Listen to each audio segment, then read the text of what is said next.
Hello guys, welcome to V Times channel. இன்றைக்கி நம்ம பார்க்க போகிறது விஷாரத் பூர்வாதோடைய ஃபர்ஸ்ட் பேப்பரோட டிப்ஸ் அண்ட் ட்ரிக்ஸ் தான் பார்க்க போகிறோம். ஃபர்ஸ்ட் பேப்பரில் ஃபர்ஸ்ட் ரோமன் நம்பர் என்ன இருக்குதுன்னு பார்த்துடலாம்.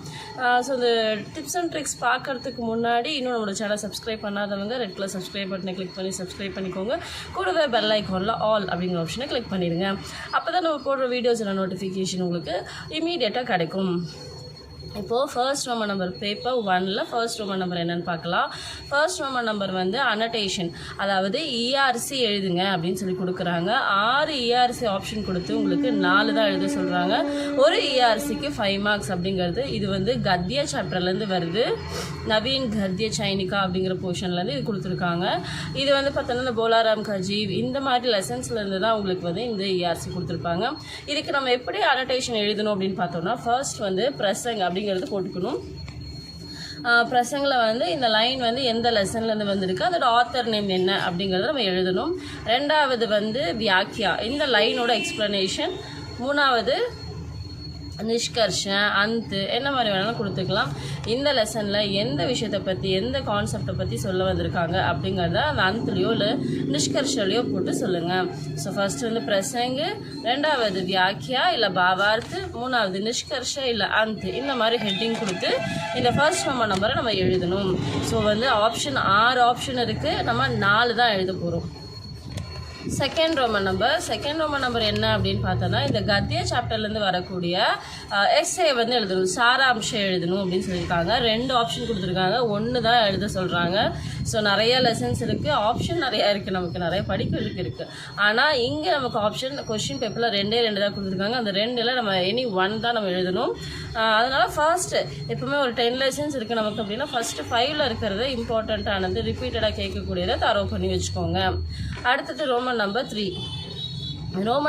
என்ன அப்படின்னு பார்த்தோம்னா, நிர்மலா சாப்டரில் வரக்கூடிய கேரக்டரை பற்றி எஸ்ஸே எழுதுங்க அப்படின்னு சொல்கிறாங்க. ஃபார் எக்ஸாம்பிள் வந்துட்டு தோத்தாராம், நிர்மலா, இந்த கேரக்டர்லாம் ரிப்பீட்டடாக ரெகுலராக எல்லா டேர்ம்லையும் கேட்குறாங்க. ஃபெப்ரவரி பேட்சில் கண்டிப்பாக நிர்மலாவும் தோத்தாராமும் இம்பார்ட்டண்ட் எஸ்ஏல வந்துடும். இது வந்து 15 மார்க்ஸ் கொடுக்குறாங்க. இதுலேயும் 2 ஆப்ஷன் தான், 1 தான் எழுத போகிறோம் ஆன்சரு. ஸோ எஸ்ஏஸ் எது எழுதினாலும் பூமிகா இன்ட்ரடக்ஷன் போடுங்க, பூமிகா பிரசங்கம் அப்படின்னு இன்ட்ரடக்ஷன் போடுங்க. கடைசியில் அந்துன்னு சொல்லி கன்க்ளூஷன் கொடுங்க. நடுவில் இப்போ கேரக்டர், இப்போ நிர்மலாவோட கேரக்டரை பற்றி எழுதணும்னா ஃபார் எக்ஸாம்பிள் தோத்தாராம் தான், தோத்தாராமுடைய ஃபேமிலிக்கு முன்னாடி எப்படி இருந்துச்சு, நிர்மலாவுக்கும் தோத்தாராவுக்கும் மேரேஜ் எப்போ நடந்துச்சு, ஆஃப்டர் நிர்மலா வந்ததுக்கப்புறம் எப்படி ஃபேமிலி இருக்குது, அந்த மாதிரி side heading each and every ஸ்டோரிக்குமே வந்து இன்சிடென்ட்டுக்குமே சைடு ஹெட்டிங் கொடுத்து எழுதுங்க. எஸ்ஏக்குமே இதே தான், சைடு ஹெட்டிங் கொடுத்து எழுதுங்க. இந்த சைடு ஹெட்டிங் எல்லாத்தையும் எடுத்து எஸ்ஏ எழுதுறதுக்கு முன்னாடி ரூப்ரேகா அப்படின்னு சொல்லிட்டு ஒரு ஹெட்டிங் போட்டு கீழே எல்லாத்தையும் பாயிண்ட் 1 2 3 4 அப்படின்னு சொல்லிட்டு போட்டு அந்த ஹெட்டிங்ஸ் எல்லாத்தையும் முன்னாடி எழுதிடுங்க. அப்போ ஒரு எஸ்ஏ அப்படின்னா ஒரு 3 to 4 பேஜஸ் இருக்கணும். ஒரு எஸ்ஏ எழுதணும் அப்படின்னு சொன்னோம்னா ஒரு 20 மார்க்ஸ் எஸ்ஏலாம் கண்டிப்பாக ஒரு 4 பேஜஸாவது வரணும். ஒரு 15 மார்க்ஸ் எஸ்ஏ அப்படிங்கும்போது ஒரு 3 பேஜஸாவது நீங்கள் எழுதணும். ஸோ அதுக்கு பிளான் பண்ணிக்கோங்க. கதைகளை தமிழில் படித்து வச்சுட்டு ஓனாக ஹிந்தியில் எழுதுறதுக்கு ட்ரை பண்ணுங்கள். வேர்ட் பை வேர்டு ஈச் வேர்டை வந்து மெமரைஸ் பண்ணிங்கன்னா ரொம்ப டஃப்பாக இருக்கும். ஸோ அதனால் வந்து கதையை தமிழ்லையோ இங்கிலீஷ்லையோ உங்களோட ஓன் லாங்குவேஜில் ப்ரிப்பேர் பண்ணிவிட்டு டஃப்பான வேர்ட்ஸ் என்னவாக இருக்கும் அதுக்கெல்லாம் வந்து ஹிந்தியில் என்ன அப்படிங்கிறத பார்த்து வச்சுக்கோங்க. ஸோ ஒரு எஸ்ஏயோட ப்ரெசன்டேஷன் ஃபஸ்ட்டு ரூப்ரேகா, அப்புறம் அந்த ரூப்ரேக்கில் எழுதின சைடு ஹெட்டிங்ஸ் ஒவ்வொன்றையும் தனித்தனியாக எக்ஸ்பிளைன் பண்ணியிருக்கணும். ஃபோர்த் ரோமன் நம்பர் வந்து ஏதாவது 3க்கு டிப்பனி எழுதணும், ஷார்ட் பேராகிராஃப் எழுதுங்க அப்படின்னு சொல்கிறாங்க. இது எதுலேருந்து வந்திருக்குன்னா, நிர்மலா சாப்டர்லேருந்து வரக்கூடிய கேரக்டர்ஸோட டிப்பனி. ஸ்மால் கேரக்டர்ஸ் தான் வரும், ஒரு கொஞ்சம் நேரத்துக்கு முன்னாடி தான் அந்த கேரக்டர்ஸ் வரும். அதெல்லாத்தையும் எடுத்து நமக்கு டிப்பனியாக கொடுத்துருப்பாங்க. இதில் வந்து 5 ஆப்ஷன் கொடுக்குறாங்க, நம்மளை 3 எழுத சொல்கிறாங்க. ஒரு டிப்பனி எழுதுறதுக்கு 5 மார்க்ஸ், 3 எழுதுனா 15 மார்க்ஸ். ஸோ டிப்பனிக்கும் சைடு ஹெட்டிங் போடணுமா மேம் அப்படின்னு கேட்பீங்க, ட்ரை பண்ணுங்கள். ஒரு சில கேரக்டர்ஸ்க்கு நம்ம ஒன்றுமே பண்ண முடியாது, அவங்க கதையோட ஒன்றி இருப்பாங்க, இல்லை ரொம்ப சின்ன கேரக்டராக இருக்கும், அவ்வளோ பெரிய டைலாக்ஸ் அவங்களுக்கு இருந்திருக்காது. அதனால அந்த மாதிரி கேரக்டர்ஸ்க்கு நம்ம போட முடியாது. மேக்ஸிமம் மித்த கேரக்டர்ஸ்க்கெலாம் நம்ம போடுறதுக்கு வாய்ப்பு இருக்குது. ஃபிஃப்த் ரோமன் நம்பர் என்ன அப்படின்னு பார்த்தோம்னா, கஹானியோடைய எஸ்ஸே எழுதுங்க அப்படின்னு சொல்கிறாங்க. நாதான் தோஸ்து, வாபசி, அப்புறம் வந்து தோத்தா அவர் மைனா. ஸோ இந்த மாதிரியான ஸ்டோரிஸுக்கான எஸ்ஏ எழுதுங்க. 2 ஆப்ஷன் கொடுத்துருக்காங்க, ஒன்று தான் எழுத சொல்கிறாங்க. எஸ்ஏவோட அவங்க என்ன பண்ண சொல்கிறாங்கன்னா, கஹானி கலாக்கி திருஷ்டிசே, கதை அப்படிங்கிற இலக்கியத்தோடைய இது வந்து ஒன்று இருக்கா, இது கம்பேர் பண்ணி சொல்லுங்கள் அப்படின்றாங்க. அப்போது ஒரு கதையை எழுதிட்டு இதோடைய ஹெட்டிங் கரெக்டாக இருக்கா, டைலாக்ஸ் எப்படி இருக்குது, இது எந்த சுச்சுவேஷனில் நடந்தது, அப்புறம் வந்து என்னது இந்த மாதிரி, அதாவது ஷீர்ஷக்கு, வாத்தாவரன், கதோபகதன், பாஷா ஒரு சைலி, இதெல்லாம் அந்த கதைக்கும் இங்கே எழுதப்பட்டிருக்கிற கதைக்கும் கரெக்டாக இருக்கா அப்படிங்கிறத கம்பேர் பண்ணி சொல்லணும். ஸோ இதுதான் வந்து இதில் முக்கியமான விஷயமே. கதையை மட்டும் எழுதிட்டா முடிஞ்சிடாது, அந்த கதையோடு சேர்ந்து மற்ற விஷயங்களையும் கம்பேர் பண்ணி சொல்லணும். அதுக்கு தான் உங்களுக்கு 15 மார்க்ஸ் கொடுத்துருக்காங்க. ஸோ ஸ்டோரியை வந்து நீங்கள் ஷார்ட்டாக எழுதலாம், லாங்காக எழுதலாம், பிரச்சனை கிடையாது. பின்னாடி வந்து விசேஷத்தால் ஷீர்ஷக் எப்படி இருக்குது, கதோபகதன் எப்படி இருக்குது, பாத்திர பரீட்சை, கேரக்டர்ஸ் எல்லாம் எப்படி இருக்காங்க, மெயின் கேரக்டர் என்ன, சபார்டினேட் கேரக்டர் என்ன அப்படிங்கிறது எல்லாத்தையுமே இதில் வந்து நீங்கள் எக்ஸ்பிளைன் பண்ணியிருக்கணும். இதுக்கு தான் 15 மார்க்ஸ் வந்து இது கொடுக்குறாங்க. இதுவும் எஸ்ஏ ஃபார்மேட் தான். ஸோ அடுத்தது லாஸ்ட் ரோமன் நம்பர். ஃபர்ஸ்ட் பேப்பரில் லாஸ்ட் ரோமன் நம்பர் என்ன அப்படின்னு பார்த்தோம்னா, டிப்பனி லிக்கி, இந்த கஹானிலேருந்து சம் கேரக்டர்ஸை மட்டும் எழுதுங்க அப்படின்னு சொல்கிறாங்க. 5 ஆப்ஷன் கொடுக்குறாங்க, 3 தான் எழுத போகிறோம். ஒரு டிப்பனிக்கு 5 மார்க்ஸ், 3 டிப்பனிக்கு 15 மார்க்ஸ் அப்படின்னு நமக்கு மார்க் அலோகேட் பண்ணியிருக்காங்க. ஸோ இதுலேயும் அப்படி தான். இப்போ நாதான் தோஸ்தில் பார்த்தோன்னா அந்த சமேலி கேரக்டர் வரும். அப்புறம் வந்து சாத்தக் புத்திர, அந்த கோட்டார் ஒரு குட்டீரில் வந்து பார்த்தோன்னா சாத்தக் புத்திர அப்படிங்கிற கேரக்டர் இருக்கு இல்லையா, புந்தன், சாத்தக் புத்திர, இதெல்லாம் வந்து வரலாம் அப்படின்னு சொல்லிட்டு, இல்லைனா கோட்டார் ஒரு குட்டீர் அப்படின்ற கேரக்டர் வந்து அந்த எஸ்ஏ வரும் அப்படின்னு சொல்லிட்டு இது பண்ணிகிட்ருக்கோம், எக்ஸ்பெக்ட் பண்ணிகிட்ருக்கோம். கோட்டார் ஒரு குட்டீர் அப்படிங்கிறது கண்டிப்பாக வரும் அப்படின்னு சொல்லிட்டு. ஸோ அந்த மாதிரி அந்த கேரக்டர்ஸை பற்றி எழுதுக்கோங்க. அதுலேயும் வந்து சைட் ஹெட்டிங் போட முடிஞ்சால் போடலாம், இல்லைனா ஒரு பேஜுக்கு சிம்பிளாக ஒரு 5 மார்க்ஸ் தானே. ஸோ ஒரே ஒரு பேஜுக்கு ஃபுல்லாக வந்து அந்த கேரக்டரை பற்றி எக்ஸ்பிளைன் பண்ணி எழுதுங்க. ஸோ ஃபர்ஸ்ட் பேப்பர் இவ்வளோ தான். ஸோ இப்படி படிச்சுக்கோங்க. ஃபர்ஸ்ட் பேப்பரில் ஏதாவது டவுட்ஸ் இருந்தால் கமெண்ட்டில் ட்ரா பண்ணுங்கள். இப்போ அடுத்தது நம்ம செகண்ட் பேப்பர் பார்க்கலாம். ஸோ இப்போ வந்து செகண்ட் பேப்பர் பார்க்கலாம். செகண்ட் பேப்பரில் ஃபர்ஸ்ட் ரோமன் நம்பர் என்ன அப்படின்னு பார்த்தீங்க அப்படின்னா, பிரஷ்னோं के उत्तर लिखिए அப்படின்னு சொல்லி கொடுத்துருக்காங்க. 4 கொஷினுக்கு ஆன்சர் பண்ண சொல்லியிருக்காங்க. இது வந்து எதுலேருந்து வருது அப்படின்னா, கிராமர் போர்ஷன்லேருந்து நமக்கு கொஷின் ஆன்சர்ஸ் கொடுத்துருக்காங்க. ஒரு கொஷினுக்கு 5 மார்க்ஸ் அப்படிங்கிறத அலோகேட் பண்ணியிருக்காங்க. 4 கொஷினுக்கு டோட்டலாக 20 மார்க்ஸ். இது வந்து எல்லாமே லாங் ஆன்சர் மாதிரி தான் எழுதணும். அதாவது ஃபார் எக்ஸாம்பிள், இப்போ சந்தி கிசே கஹதே ஹேன் அப்படின்னா சந்தியோடைய எக்ஸ்ப்ளனேஷன் கொடுக்கணும். இதுலேயே வந்து 3 கொஷின், ஒரே இதில் 3 கொஷின் கொடுத்துருக்காங்க. संधि किसे कहते हैं, उसके कितने भेद हैं, उदाहरण समझाइए அப்படி சொல்லி கொடுத்துருக்காங்க. அப்படின்னா சந்தினா என்னன்னு சொல்லி எக்ஸ்பிளைன் பண்ணணும். அதுக்கப்புறம் அதோடைய டைப்ஸ் எவ்வளோ இருக்குதுன்னு சொல்லி நேம் எழுதுங்க. அதோடைய எக்ஸ்ப்ளனேஷன் கொடுத்து முடிச்சதுக்கப்புறம் ஒரு சந்திக்கும் எக்ஸாம்பிள்ஸோடு எழுதணும். இதுதான் வந்து ஃபர்ஸ்ட் ரோமன் நம்பரில் எழுதணும். எந்த கொஷின் கேட்டாலும் இதே மாதிரி தான். ஃபார் எக்ஸாம்பிள், स्वर संधि कितने प्रकार है, सॉरी स्वर संधि किसे कहते हैं, वे कितने प्रकार है, उदाहरण से समझाइए அப்படி சொல்லி கொடுத்தாங்கன்னா ஸ்வர் சந்தினா என்ன டெஃபினேஷன் எழுதியிருக்கிறோம், அது எவ்வளோ டைப்ஸ் இருக்குங்கிறத எழுதுங்க. அந்த டைப்ஸோட டைட்டில் போட்டுட்டு அதை ஒவ்வொரு சந்தியையும் எக்ஸ்பிளைன் பண்ணுங்கள். அதுக்கு எக்ஸாம்பிள்ஸோடு எழுதுங்க. இதுக்கு 5 மார்க்ஸ்.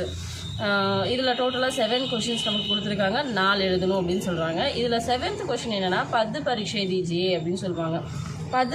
பது பரீட்சை தீஜியே அப்படின்னா என்ன அப்படின்னா, ஒரு சென்டென்ஸ் கொடுத்துருப்பாங்க. அதில் இருக்கக்கூடிய ஒவ்வொரு வார்த்தையும், ஈச் அண்ட் எவ்ரி வேர்ட்ஸையும் நீங்கள் எக்ஸ்பிளைன் பண்ணணும். ஃபார் எக்ஸாம்பிள், மை கானா காத்திஹூ அப்படின்னு வருதுன்னு வச்சுக்கோங்களேன். இப்போ மை அப்படிங்கிறது என்னது, அது வந்து சர்வநாம். அது என்ன சர்வநாமில் வரும், புருஷ்வாச்சக் சர்வநாமில் உத்தம் புருஷில் வருது இந்த மை அப்படிங்கிற வார்த்தை. இப்போ கானாங்கிற ஆப்ஜெக்ட்டு. ஸோ இது ஆப்ஜெக்ட் என்னது, ஃபீமேலா மேலா, ஸ்ரீலிங்கா புல்லிங்கா, ஏகவச்சனில் இருக்கா பகுவச்சனில் இருக்கா, அந்த மாதிரி மென்ஷன் பண்ணி எழுதணும். ஒவ்வொரு வார்த்தையும் எங்கெந்த எந்தெந்த கேட்டகரியிலேருந்து வந்திருக்கு அப்படிங்கிறத மென்ஷன் பண்ணி எழுதணும். இதுதான் பது பரீட்சை. ஒரு வேர்டும் இதுக்கு எப்படி ரிலேட் ஆகுது, இது காரக்கா இருந்தது, இப்போ ஃபார் எக்ஸாம்பிள் கேக்கி வந்துச்சுன்னா அது என்ன காரக்குன்னு சொல்லணும். அந்த மாதிரி எக்ஸ்பிளைன் பண்ணி எழுதுறதுக்கு தான் இந்த பது பரீட்சைன்னு கொடுத்துருக்காங்க. ஒரு 4 or 5 வேர்ட்ஸ் இருக்கிற மாதிரி தான் கொடுப்பாங்க. ஒரு வேர்டும் என்னென்ன கேட்டகரிங்கிறத நம்ம எழுதியாகணும். ஒரு வேர்டையும் தனித்தனியாக எழுதி தனித்தனியாக அது எந்தெந்த இதுலேருந்து வந்திருக்குங்கிறத நீங்கள் மென்ஷன் பண்ணுங்கள். அடுத்தது செகண்ட் ரோமன் நம்பர் சுத்த கீஜியே. ஸோ சுத்தகீஜியில் என்ன சொல்ல வராங்க, சுத்தகீஜினா என்னது, ஒரு ராங் சென்டென்ஸ் இருக்கும், கிராமட்டிக்கலாக அது மிஸ்டேக் இருக்கும், அதை வந்து கிராமட்டிக்கல் மிஸ்டேக் எரர் இல்லாமல் கரெக்ட் சென்டென்ஸாக எழுதுறது தான் சுத்தகீஜி. இது மத்தியமாலேயே நீங்கள் படிச்சிருப்பீங்க. ஸோ அது கைட்லேயும் புக்லேயும் நிறைய எக்ஸாம்பிள்ஸ் கொடுத்துருக்காங்க, அதை ரெஃபர் பண்ணி பார்த்துக்கோங்க.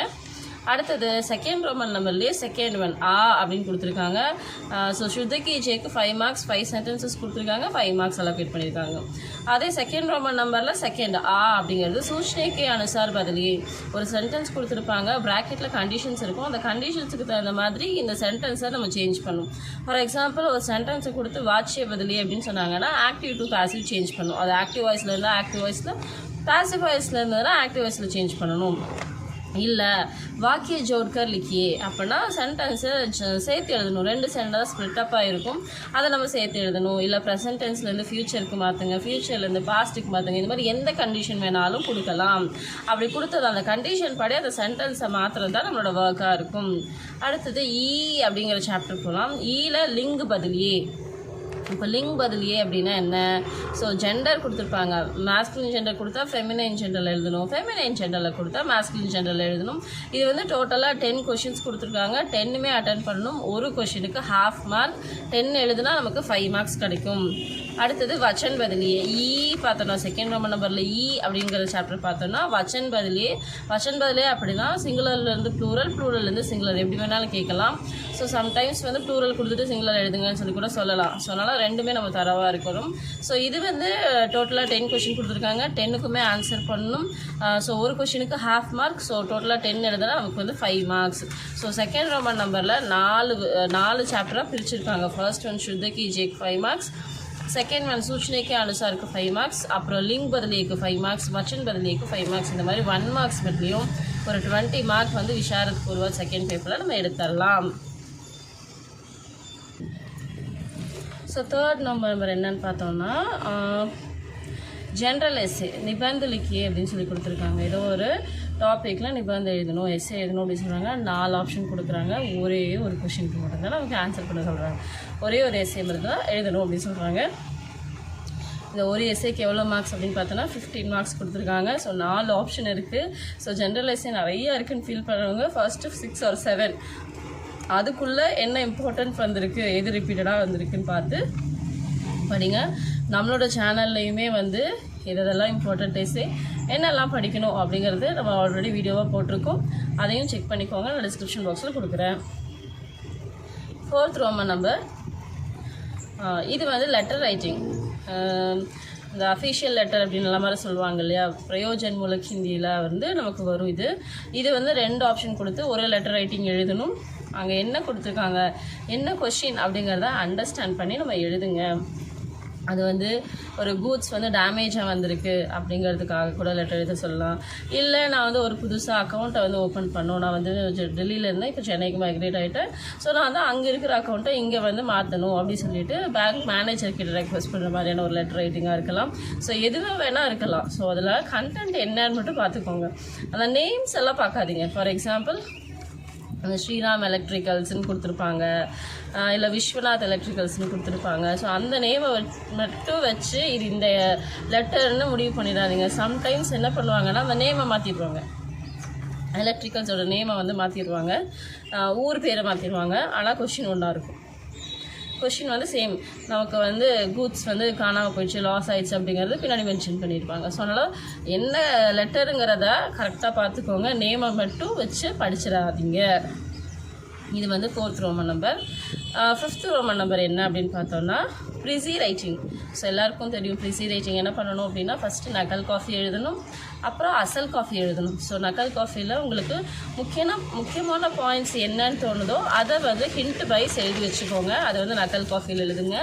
அசல் காஃபிக்கு இந்த பேசேஜை படித்தோடனே உங்களுக்கு ஒன்று தோணியிருக்கும், இந்த ஹெட்டிங் இருக்கலாம், இல்லை இந்த கான்செப்ட் பேஸ் பண்ணி தான் அதை கொடுத்துருக்காங்கன்னு சொல்லிட்டு, அதனால் அந்த கான்செப்டை பேஸ் பண்ணி இருக்கிறது அப்படிங்கிறதுனால அதுக்கு ஒரு ஹெட்டிங். இப்போ அன்பு பற்றி மட்டும் கொடுத்துருக்காங்க, அன்பு மாதிரி அன்பு தான் இந்த உலகத்தில் எல்லாமே அப்படிங்கிற மாதிரி அந்த பேசேஜில் இருக்குன்னா பிரேம் ஹி ஈஸ்வர் அப்படிங்கிற மாதிரி ஹெட்டிங் கொடுத்துருங்க. ஸோ இந்த ஹெட்டிங் வந்து அசல் காஃபி அப்படின்னு சொல்லிட்டு எழுதிட்டு அந்த அசல் காஃபிக்கு கீழே இந்த ஹெட்டிங் இருக்கணும். அதுக்கப்புறமா நம்ம ஷார்ட் பண்ணி வச்ச அந்த நக்கல் காஃபியில் பாயிண்ட் எடுத்து வச்சுருக்கோம் பார்த்தீங்களா, அந்த பாயிண்ட்ஸை பேஸ் பண்ணி அசல் காஃபியில் நீங்கள் ஒரு பேராகிராஃப் இந்த மீனிங் மாறாமல் நீங்கள் ஒரு பேராகிராஃப் எழுதுங்க. அதுக்கப்புறம் கீழே வந்து குல் சப்த சங்கியா டோட்டலாக வந்து பேசேஜ் எவ்வளோ கொடுத்துருந்தாங்க, அவங்க கொஷின் பேப்பரில் எவ்வளோ வேர்ட்ஸ் வந்து யூஸ் பண்ணியிருந்தாங்க, குல் சப்த சங்கியா அப்படின்னு போட்டு கொஷின் பேப்பரோட வேர்ட்ஸை கவுண்ட் பண்ணி எழுதிடுங்க. உபயோகித் சப்த சங்கியா அப்படின்னு போட்டுட்டு அதில் நீங்கள் உங்கள் பேசேஜில் எவ்வளோ வேர்ட்ஸ் யூஸ் பண்ணி இந்த கண்டென்ட் எழுதிருக்கீங்கிறது எழுதணும். இது எப்படி இருக்கணும் அப்படின்னா, கொஷின் பேப்பரில் ஒரு 150 வேர்ட்ஸுக்கு வந்து அந்த பேசேஜ் இருந்துச்சுன்னா நம்ம அந்த அதே கண்டென்ட்டை 50 வேர்ட்ஸில் சொல்லியிருக்கணும். இதுதான் ப்ரிசி ரைட்டிங். ஸோ நம்ம என்ன பண்ணுவோம், 150 வேர்ட்ஸ் இருந்தோன்னா 100 வேர்ட்ஸ் இல்லை 125 வேர்ட்ஸ் நம்ம வந்து உபயோகித் சப்த சங்கியாவில் போட்டோம்னா அப்போ என்ன இருக்குது, இதே பேசேஜ் திருப்பி எழுதியிருப்போம் அப்படிங்கிற மாதிரி அர்த்தம் ஆகிடும். ஸோ அதனால் மீனிங் அப்படியே இருக்கணும், வேர்ட்ஸ் எவ்வளோ வேணாலும் மாற்றிக்கலாம். ஆனால் எப்படி இருக்கணும், 150 வேர்ட்ஸ் அப்படின்னா நமக்கு 50 வேர்ட்ஸில் நம்ம அந்த கண்டென்ட்டை கம்ப்ளீட் பண்ணியிருக்கணும். இதுதான் ப்ரிசி ரைட்டிங். 6th ரோமன் நம்பர் என்ன அப்படின்னு பார்த்தோம்னா டிரான்ஸ்லேஷன். தமிழ் ஒரு இங்கிலீஷில் ட்ரான்ஸ்லேட் பண்ணுங்க அப்படின்னு சொல்கிறாங்க. 10 மார்க்ஸ் கொடுத்துருக்காங்க. அதுக்கு ப்ரிசி ரைட்டிங்க்குமே 10 மார்க்ஸ் இருக்குது. ஸோ அதனால் அதை விட்டுட்டு வந்துடாதீங்க, நிறைய மார்க்ஸ் ப்ரிசி ரைட்டிங்க்கெல்லாம். ஸோ அசல் காஃபிக்கு 2 மார்க்கு, நக்கல் காஃபிக்கு 2 மார்க்கு, ஹெட்டிங் கொடுத்துருந்தா 1 மார்க், கீழே குல் சப்த சங்கியா எழுதியிருந்தா 1 மார்க், உபயோகித் சப்த சங்கியா எழுதியிருந்தா 1 மார்க். இந்த மாதிரி மார்க்ஸ் அலோகேட் பண்ணியிருக்காங்க.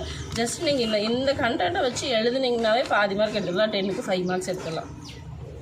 ஸோ 6th ரோமன் நம்பர் டிரான்ஸ்லேஷனுக்குமே 10 மார்க்ஸ் கொடுத்துருக்காங்க. ஸோ உங்களோட மதர் டங் இல்லைனா இங்கிலீஷ் இது ரெண்டில் எதில் வேணாலும் எழுதலாம். ஸோ நாம் எப்போவுமே என்ன சொல்லுவோம் அப்படின்னா, வேர்ட் பை வேர்ட் மீனிங் புரிஞ்சு நீங்களாம் ஓனாக எழுதுங்க, ஃபார்ம் பண்ணுங்கள், புக்கில் இருக்கிறத மெமரைஸ் பண்ணாதீங்க. ஹிந்தி மே அனுவாத் கீஜியே 7th வந்து ஹிந்தியில் ட்ரான்ஸ்லேட் பண்ணுங்கள் அப்படின்னு சொல்கிறாங்க. இதுக்குமே 10 மார்க்ஸ் தான் கொடுத்துருக்காங்க. ஸோ நிறைய எக்ஸாம்பிள்ஸ் உங்கள் புக்கில் இருக்கும், அதை ப்ராக்டிஸ் பண்ணிக்கோங்க. ப்ராக்டிஸ் பண்ணிவிட்டு நீங்களாக வந்து ஹிந்தியில் ட்ரான்ஸ்லேட் பண்ணுங்கள். ஹிந்தியில் ட்ரான்ஸ்லேட் பண்ணும்போது word by word first translate பண்ணிக்கோங்க. பண்ணிவிட்டு ஹிந்தியில் இப்படி தான் ஃபார்மேட் நமக்கு தெரியும். ஃபஸ்ட்டு சப்ஜெக்ட் வரணும், ஆப்ஜெக்ட் வரணும், அப்புறம் தான் வேர்ப் வரணும் நமக்கு தெரியும். அந்த ஃபார்மேட்டில் அந்த வேர்ட்ஸை வந்து ஷஃபில் பண்ணி போட்டு நம்ம என்ன பண்ணிடலாம், ஈஸியாக வந்து இந்த ஹிந்தி ட்ரான்ஸ்லேஷனையும் நம்ம பண்ணிடலாம். ஸோ ஹிந்தி ட்ரான்ஸ்லேஷனுக்கும் நமக்கு கொடுத்துருக்கிற மார்க் 10 மார்க்ஸ். ஸோ இவ்வளோ தான், ரொம்ப ஈஸியாக வந்து விஷாரத் பூர்வால் செகண்ட் பேப்பரில் வந்து மார்க் வாங்கிலாம். நிறைய 1 மார்க்ஸ் தான் இருக்குது. 3 ஹவர்ஸ் அப்படிங்கிறது ரொம்ப இனஃப்டான டைம் நம்ம எழுதுறதுக்கு, எக்ஸாம் எழுதுறதுக்கு.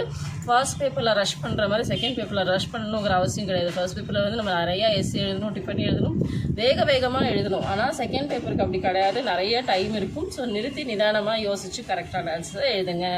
ஸோ